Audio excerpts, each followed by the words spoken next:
First of all, thanks for choosing my YouTube channel Shravan Law Student for studying your topic difference between substantive and procedural law.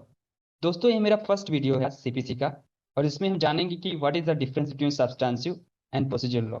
उससे पहले मैं एक statement बोलना चाहता हूँ कि देखो, लाइफ में भाई सब लोग भागते हैं, ठीक। Everyone is running in their life in any domain. So ऐसे रनर बनो जो सबको डोमिनेट करने वाला हो। क्योंकि नहीं तो हर एक लोग रन कर रहा है। इसको मैं एक एग्जांपल से समझना चाहता हूँ कि देखो, शेर और हिरन दोनों भागते हैं, बट डिफरेंस होता है। हिरन जो भागता है अपनी जान बचाने के लिए और शेर जो होता है अटैक करने के लिए। सो दोस्तों, मेरा यही कहना है कि बी ए लॉ है। Okay, so let's move ahead and see the difference between the substantive and procedural law in this video. So let's move ahead. So laws can be divided into two groups. तो देखो दोस्तों, in general जितने भी laws हैं उनको हम two groups में divide कर सकते हैं। एक लॉज जो सब्सटैंटिव इन नेचर है और दूसरे लॉज जो प्रोसीजरल इन नेचर हैं। तो देखो, प्रोसीजरल लॉ को हम एडजेक्टिव लॉ भी कहते हैं। तो सबसे पहले हम सब्सटैंटिव लॉ को देखते हैं। Substantive law determines rights and liabilities of the parties. तो जो सब्सटैंटिव लॉ है ये पार्टीज के राइट्स एंड लायबिलिटीज को डिसाइड करता है। अब इसको हम एक एग्जांपल से समझते हैं। जैसे कि अगर हम कॉन्ट्रैक्ट लें तो कॉन्ट्रैक्ट भी एक सब्सटैंटिव लॉ है। ऐसे अगर हम आईपीसी लें तो वह भी एक सब्सटैंटिव लॉ है। तो अब जैसे कॉन्ट्रैक्ट में हम देखें तो कॉन्ट्रैक्ट में क्या है कि दो पार्टीज के बीच में जो टर्म्स एंड कंडीशन डिसाइड हुए हैं उसी के अकॉर्डिंग उनको बिहेव करना है। तो जैसे ए ने बी को अगर प्रपोज किया था कि मैं आपको 1 किलो चावल 100 रुपये में दूंगा 1 महीने, ठीक है, 1 महीने तक पर डे।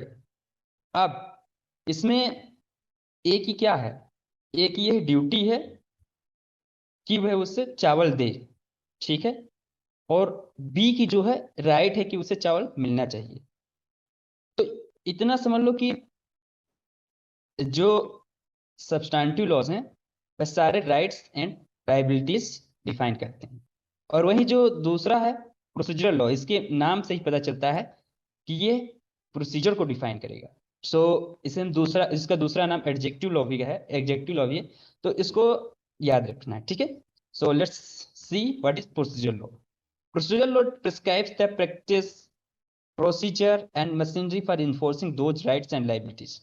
अब एक चीज तो है दोस्तों, अब सब्सटैंटिव लॉ में राइट्स एंड लायबिलिटीज तो दे दी गई हैं, बट उन्हें इन्फोर्स कौन करेगा, कैसे होगा, क्या उसकी प्रक्रिया होगी, इन सब सारी चीजों को बताने का काम जो है वह प्रोसीजरल लॉ है, ठीक है।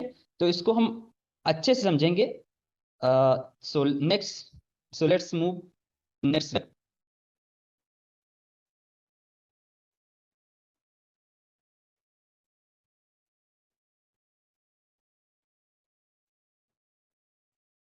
So, the efficacy of substantive laws to a large extent depends upon the quality of procedural regulation.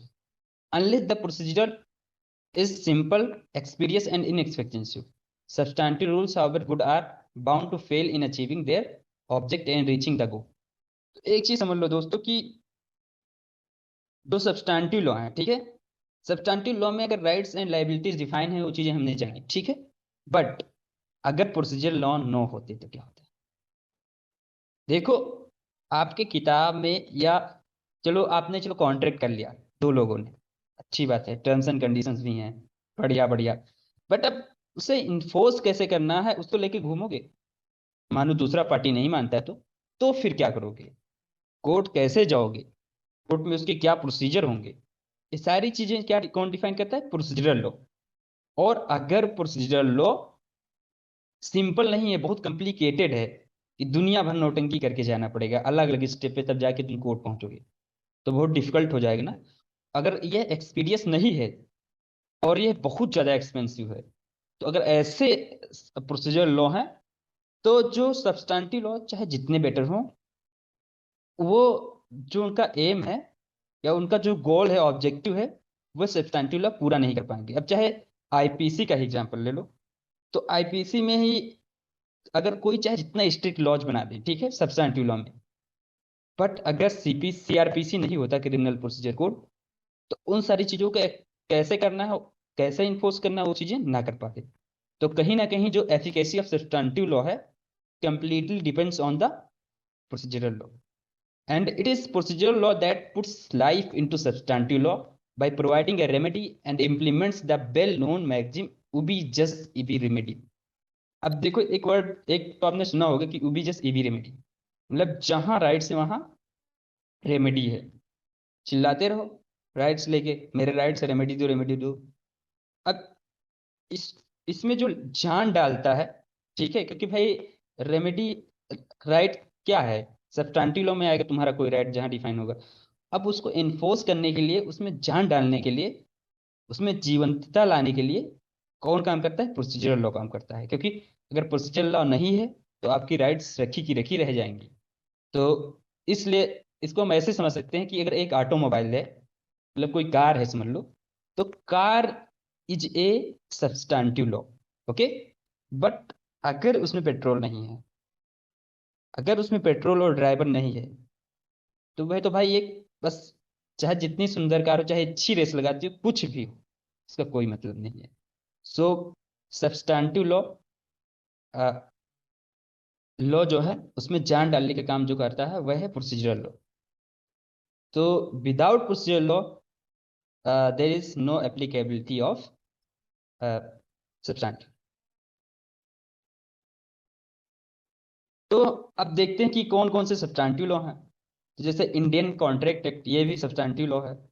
The transfer of property act, TPA, ये भी सब्सटेंटिव लॉ है। Industrial dispute act, Indian penal codes, these are the substantive laws.